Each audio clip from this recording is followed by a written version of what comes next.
Imagine a woman to whom fate had granted everything except for the most important thing. She was gifted with a rare, almost mythical beauty, capable of disarming kings and inspiring poets. She also possessed a blood connection to the Russian Empress Alexandra Fyodorovna herself, the wife of the formidable autocrat Nicholas I. It would seem that all doors were open to her, but the most crucial one bore an invisible yet crushingly strong lock. The name of this lock was Origin. Amalia, a dazzling guest of Petersburg salons, was a second-rate princess. Her cousin wore the imperial crown and ruled 1/6 of the Earth's landmass. Amalia, however, bore a different burden from birth, the unseen yet indelible stigma of illegitimacy. In a world obsessed with the purity of blood and the legality of titles, this was tantamount to a death sentence. This single fact would become the fuel for her entire astonishing life. Her dizzying ambitions, her resounding victories, and her most desperate ventures. This is the story of how a woman denied the right to a legitimate place on the throne, decided to build her own empire. An empire woven from male admiration, political influence, and an unyielding will for a happiness she was not entitled to by birth. To understand the fire that burned in this woman's soul, we must return to her very source.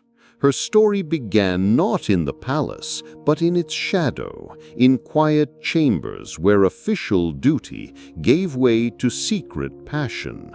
Amalia's mother was Princess Therese of Thurn-und-Taxis, née Princess of Mecklenburg-Strelitz. Her marriage to Prince Karl Alexander was a model of aristocratic arrangement, a union of titles and lands, leaving regrettably little room for human feelings.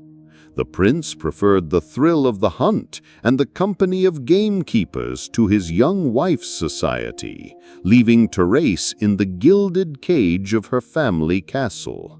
And it was in this oppressive emptiness that her long-standing affair with the Bavarian diplomat, the brilliant Count Maximilian von Lerchenfeld, blossomed. He, like her, was bound by marriage, but their attraction proved stronger than convention. The result of this forbidden union was the birth of a daughter on June 16, 1808.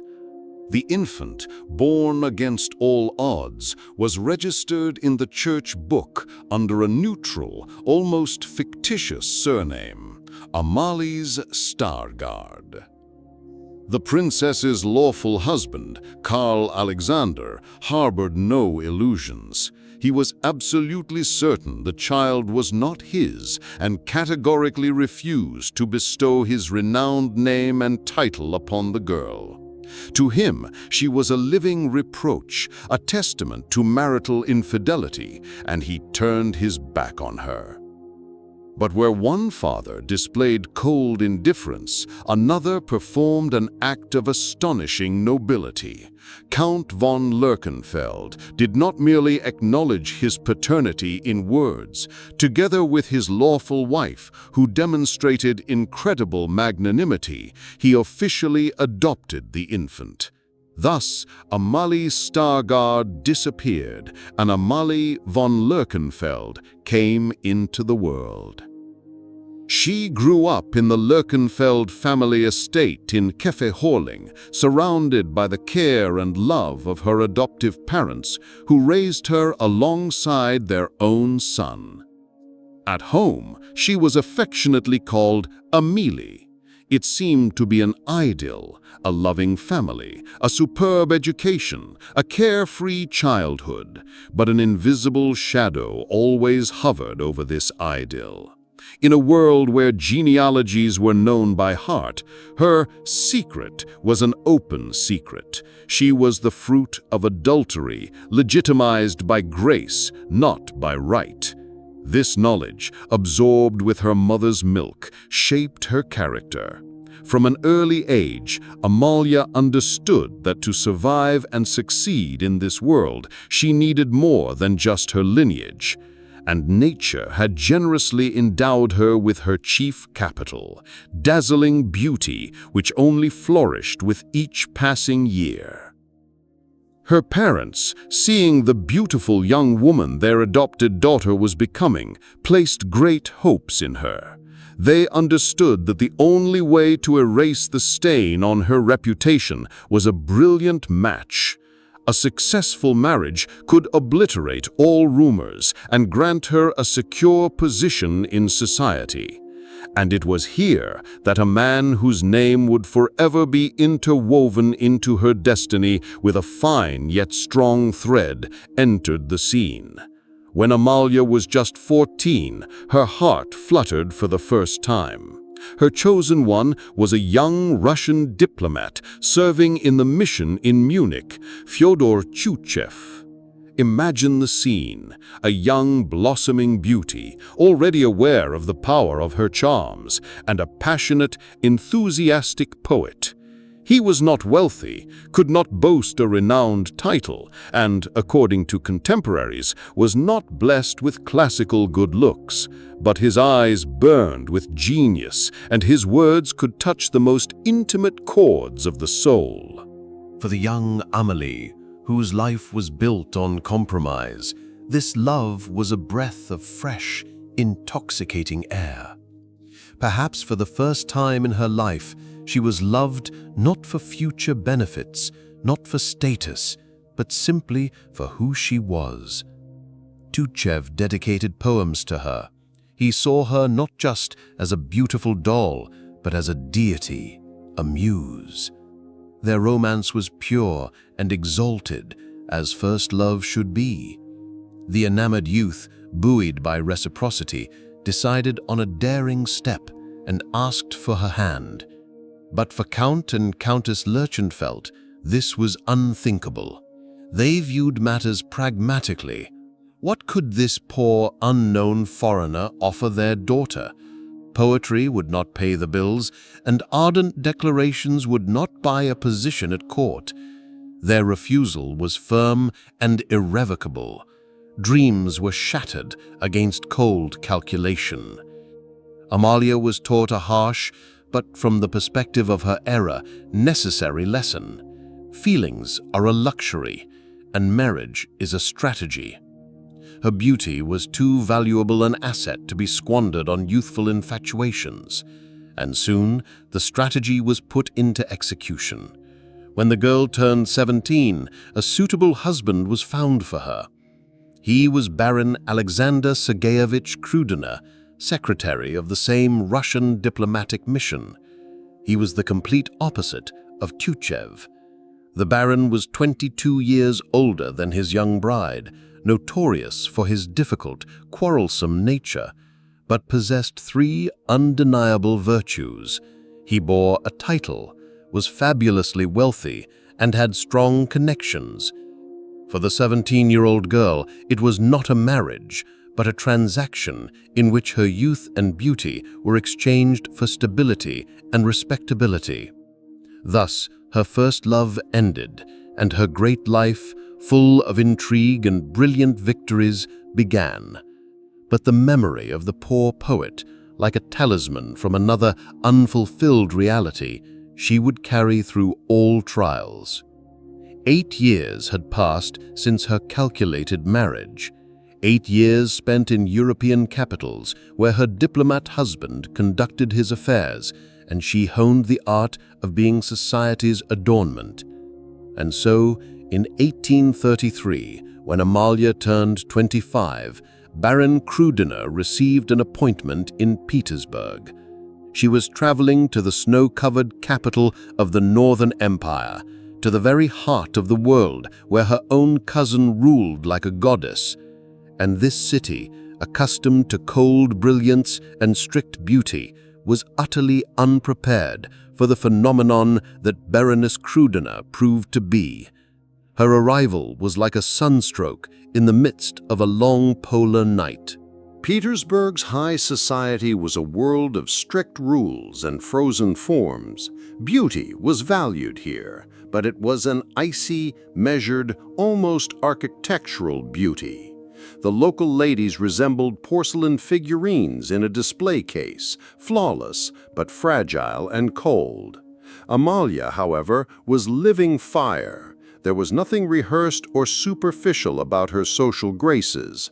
Her thick, light brown hair seemed to hold the reflections of the Bavarian sun. Her famous eyes, huge, expressive, the color of a stormy sky, looked directly, without affectation, promising either a mischievous smirk or bottomless depth. Her grace was not a learned pose, but the natural fluidity of a wildcat, and her voice, with a slight German accent, sounded like music, instantly standing out against the monotonous French chatter of the salons. She was the embodiment of life, health, and a certain, almost pagan, natural power. The sensation she caused was absolute and immediate. Men, sated with the uniformity of court beauties, lost their heads. A circle of the most brilliant names of the era instantly formed around her. Alexander Pushkin, the genius whose word was law for Russian literature, was captivated by her, immortalizing her image in immortal lines. The all-powerful Count Alexander Benckendorff, chief of gendarmes and the emperor's shadow, a man whose gaze the entire empire feared, thawed under her charms. Pyotr Vyazemsky, a wit and poet, dedicated verses to her. Ivan Turgenev, then very young, but already absorbing images for his future novels, looked at her with admiration. She did not just enter high society, she led it, becoming the unspoken queen of Petersburg balls. But the main conquest was yet to come. The empire's chief connoisseur of female beauty could not help but notice this new, radiant star, Emperor Nicholas I himself. The autocrat was a man of strict tastes, not only in governing the state, but also in his personal life.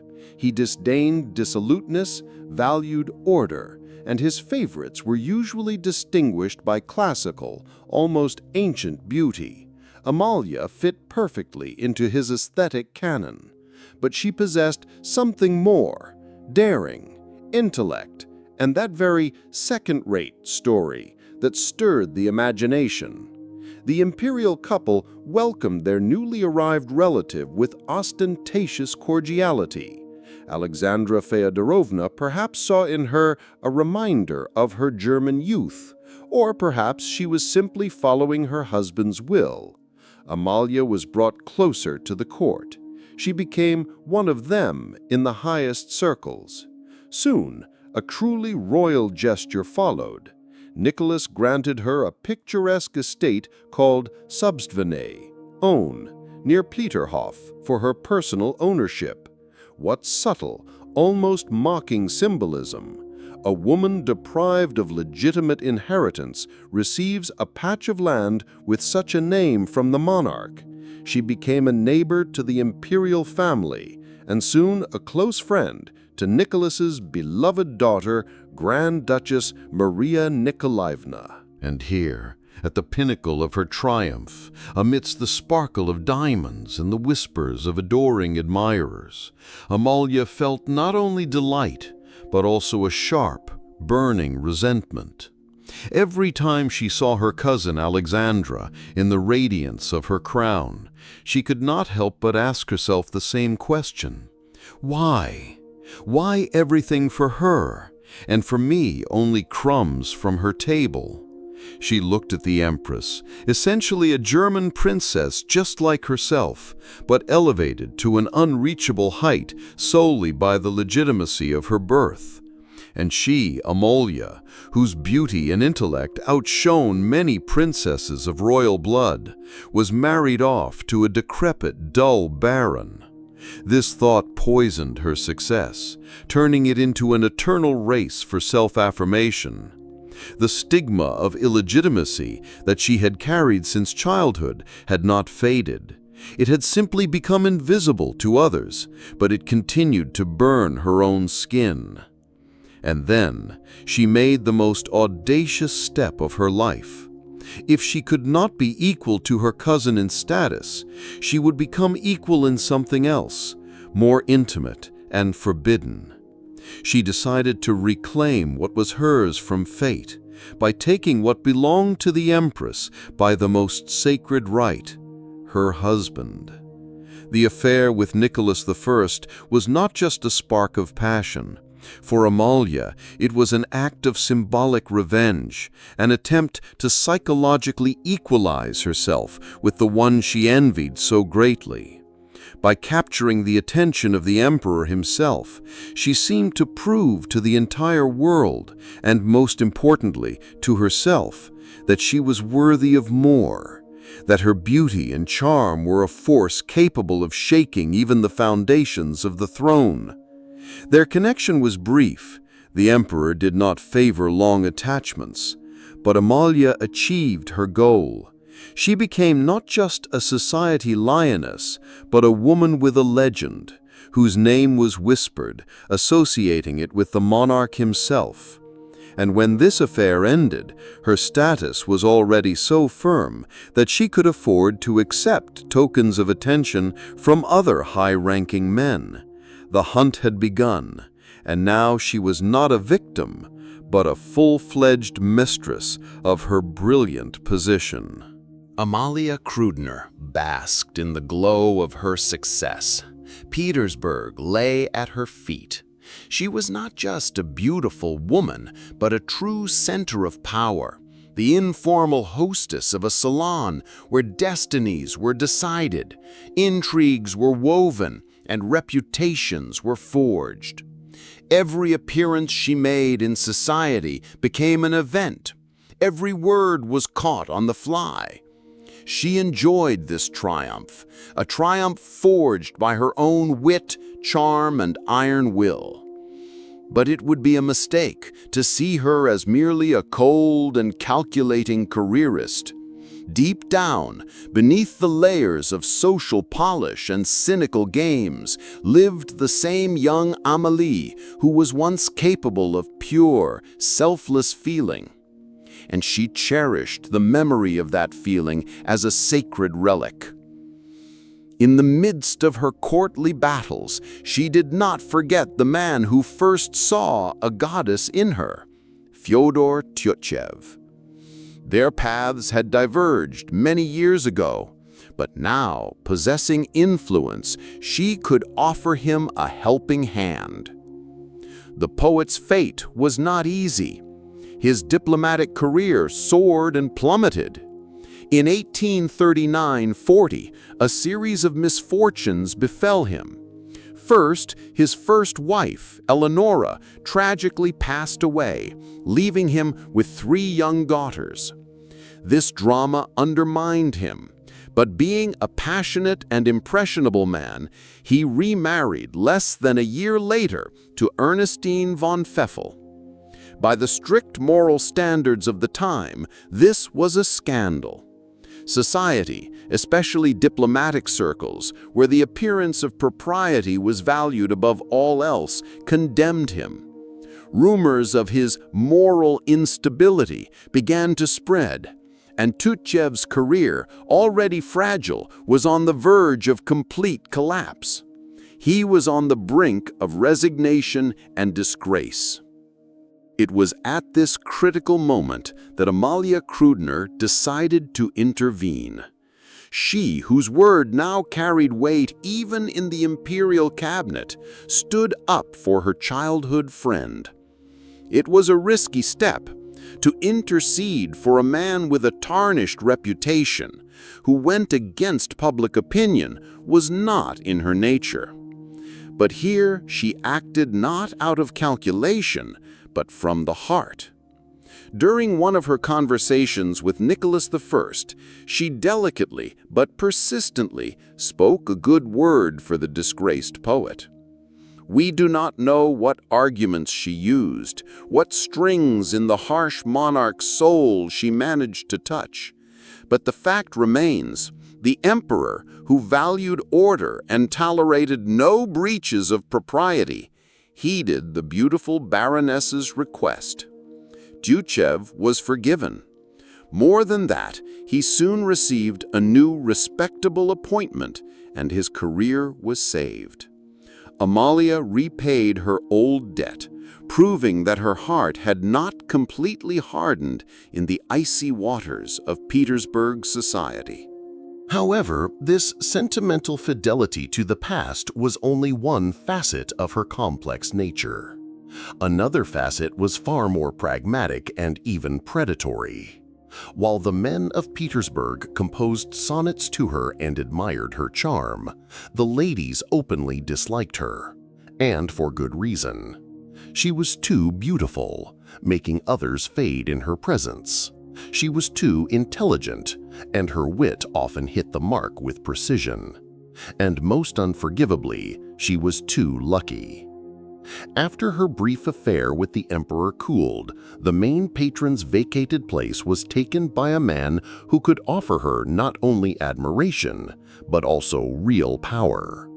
The chief of the secret police, Count Alexander Christophovich Benckendorff.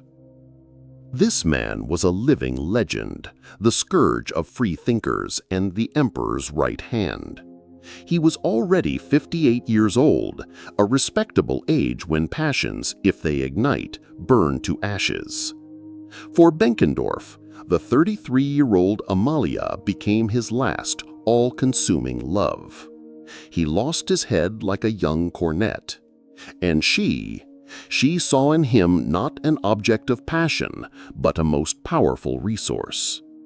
Grand Duchess Olga Nikolaevna, the emperor's daughter, who observed this union with displeasure, left a scathing characterization of their relationship in her diaries. Benckendorff's service suffered greatly from the influence Amalie exerted over him. As in all late infatuations, there was much tragedy in it. She used his money, his connections, wherever and however she saw fit, and he did not even notice it. A strange woman. Beneath the good-natured exterior and charming, often amusing nature, lay cunning of the highest order. The young princess's assessment was perhaps harsh, but essentially accurate. Amalia shamelessly exploited the all-powerful count. She was not embarrassed by the vast age difference. After all, her own husband was also an old man. She had long ago learned the cynical lesson.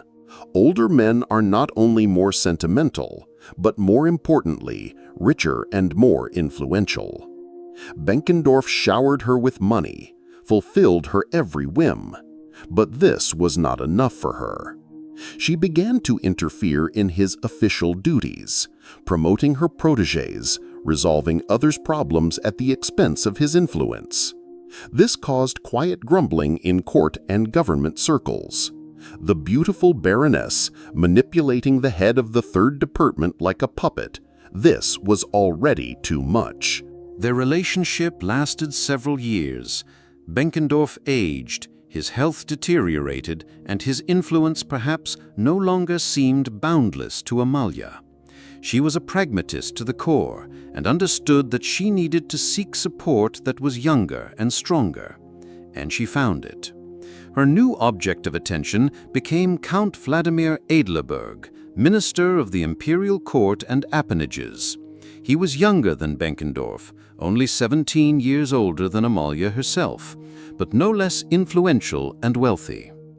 By accepting attentions from Adlerberg while still Benckendorff's official favorite, she created a situation that threatened to escalate into a grand scandal. Two pillars of the empire, two most influential dignitaries in an unspoken duel for one woman, such a thing could not go unnoticed. The court's patience was wearing thin. Something had to be done quickly about this dangerous and uncontrollable beauty. The air of Petersburg high society reeked of impending thunder. The story of how Baroness Krüdener skillfully shifted her patronage from the hands of the aging chief of gendarmes to those of the more promising minister of the court became the main topic of gossip. This was no longer just a social intrigue. It affected the reputation of two high dignitaries of the empire and indirectly cast a shadow on the emperor himself, who had once introduced this woman into his inner circle. The patience of Nicholas I, a man for whom state honor and order were paramount, overflowed. The beauty, who had become too dangerous and influential, was to be removed from court. But this had to be done elegantly, without a public scandal. The perfect pretext was found quickly and easily. In December 1843, Amalia's husband, Baron Alexander Krüdener, who had quietly and unobtrusively existed in the background of his dazzling wife all these years, was suddenly appointed as ambassador extraordinary to Stockholm.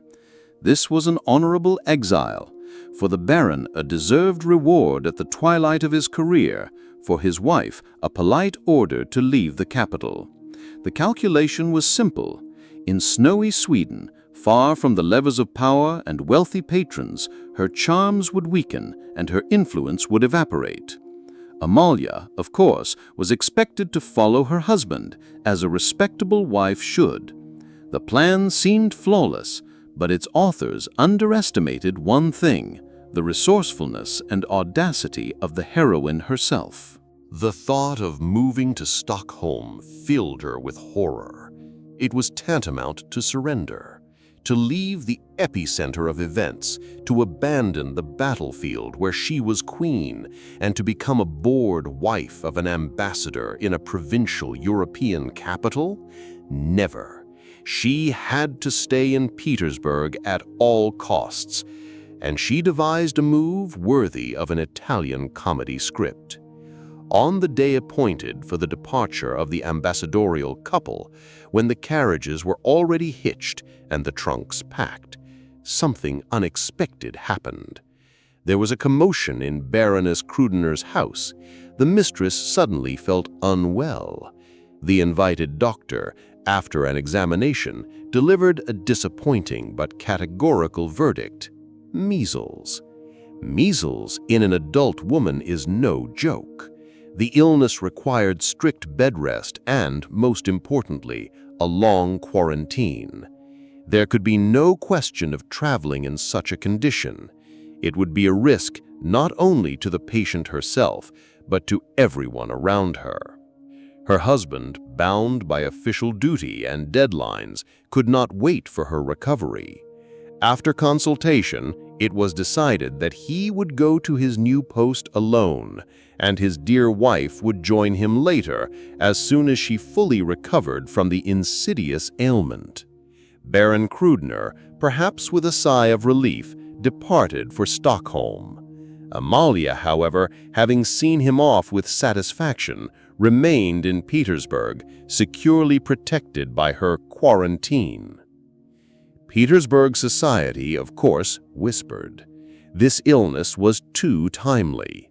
It allowed the Baroness to conveniently avoid exile without violating formal proprieties. But nothing could be proven. Amalia had won this time as well, twisting the emperor himself around her finger. She remained in her element, continuing to lead her usual life, receive guests, and shine in society as soon as the quarantine was officially lifted. However, the true reason for this grand spectacle was far deeper and more scandalous than a simple unwillingness to go to Sweden.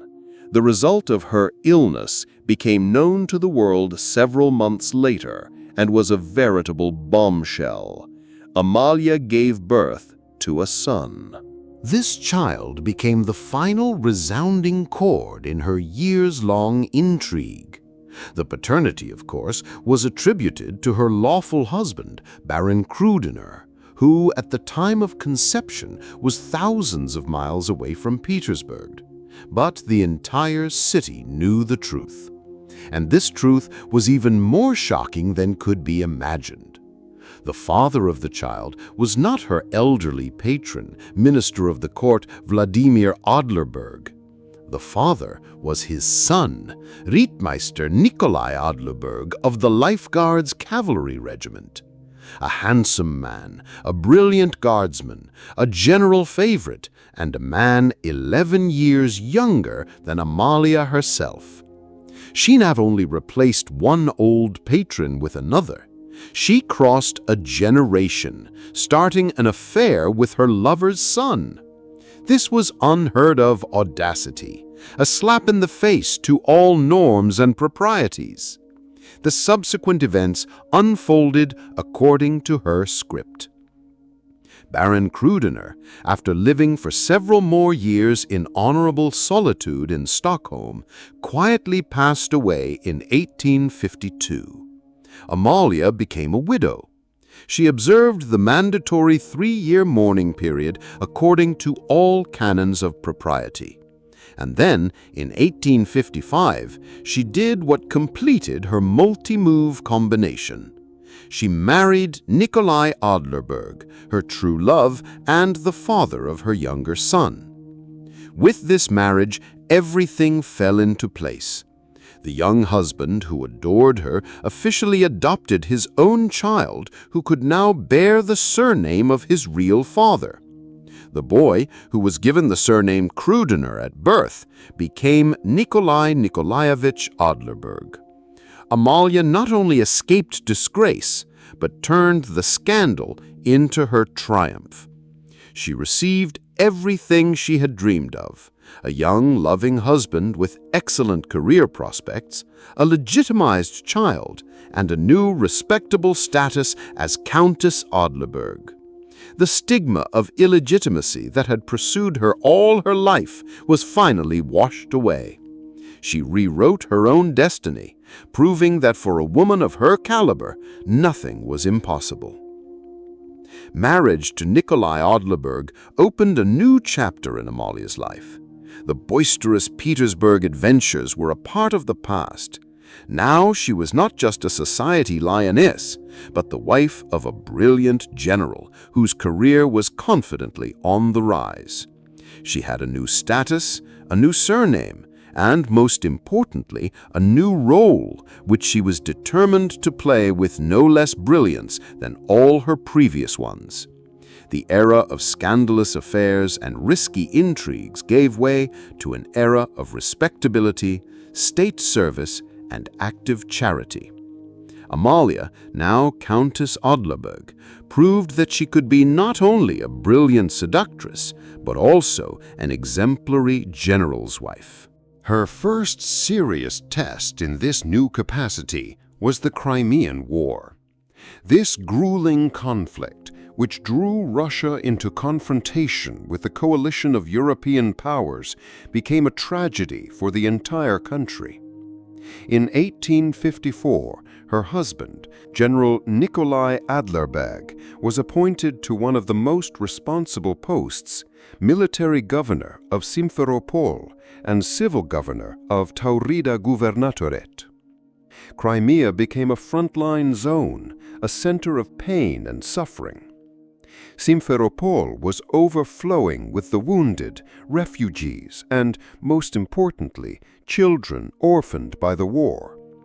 Dozens, hundreds of orphans were brought from besieged, bleeding Simferopol.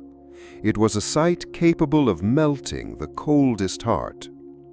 And Amalia, whom many had come to consider cynical and selfish, revealed herself in a completely unexpected way.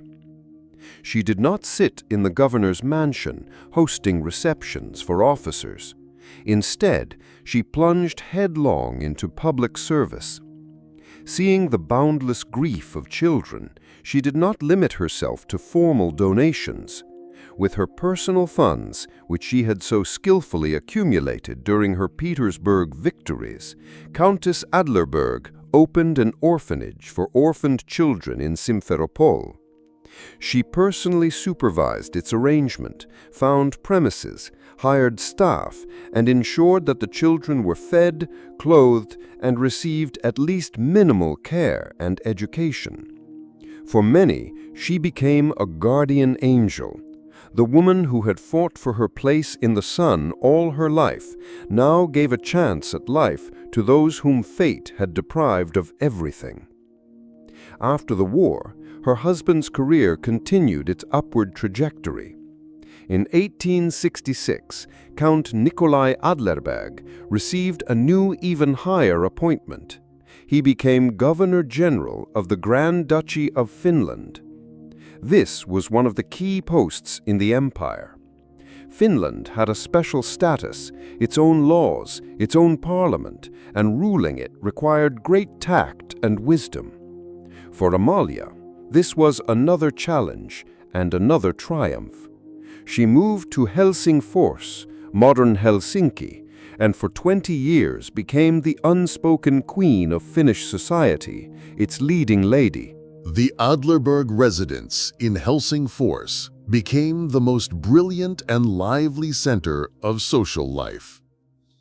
The local society, accustomed to a more reserved, Protestant way of life, was initially stunned by the scale on which the new Governor-General's wife hosted her receptions and balls. It was a piece of glittering Petersburg transplanted to the shores of the Gulf of Finland. Amalia brought with her the metropolitan gloss, Parisian fashions, and the ability to create an atmosphere of festivity around herself.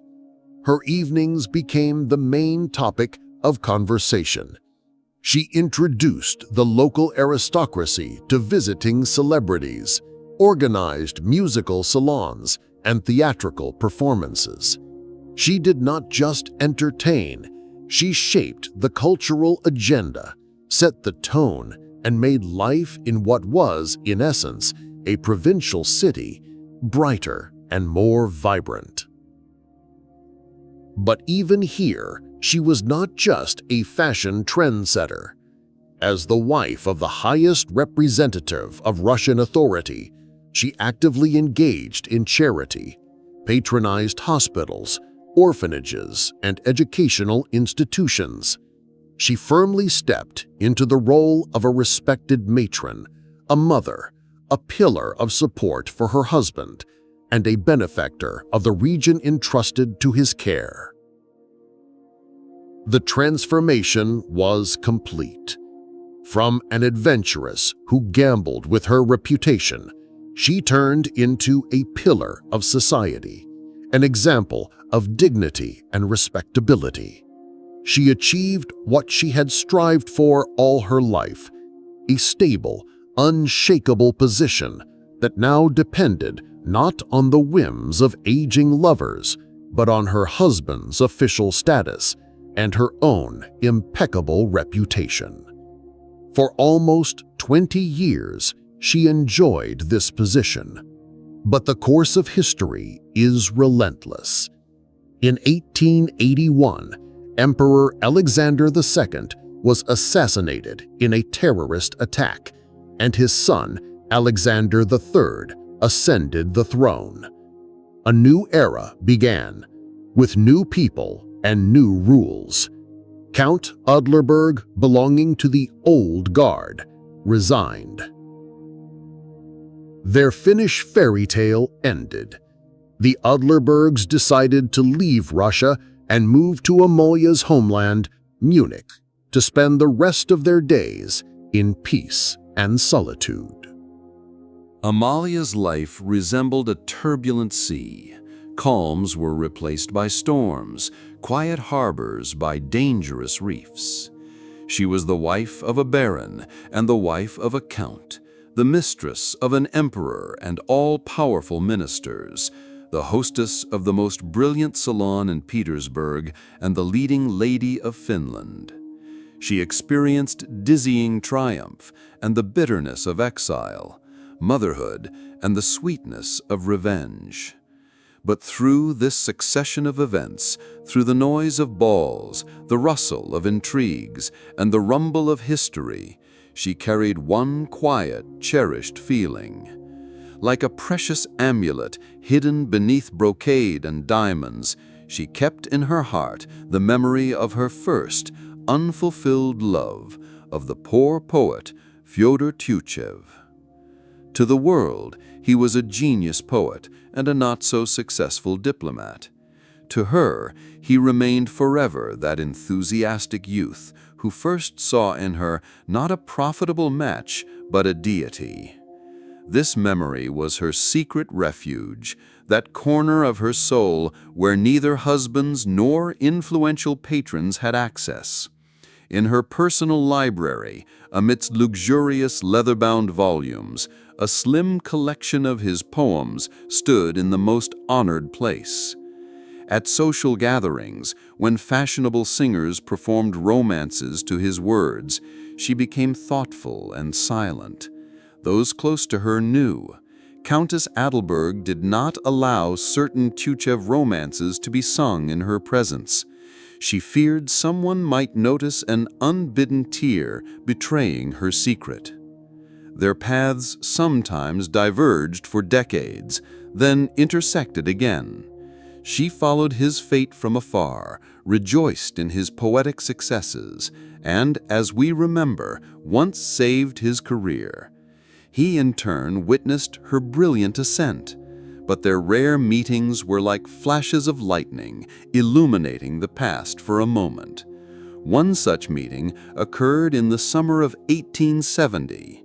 Tyutchev was nearing 70, his health undermined by personal tragedies and many years of arduous service.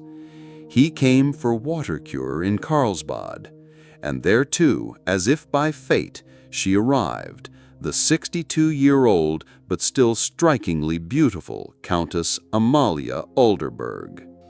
Imagine the scene: a resort park, silence, two elderly people who had not seen each other for many years.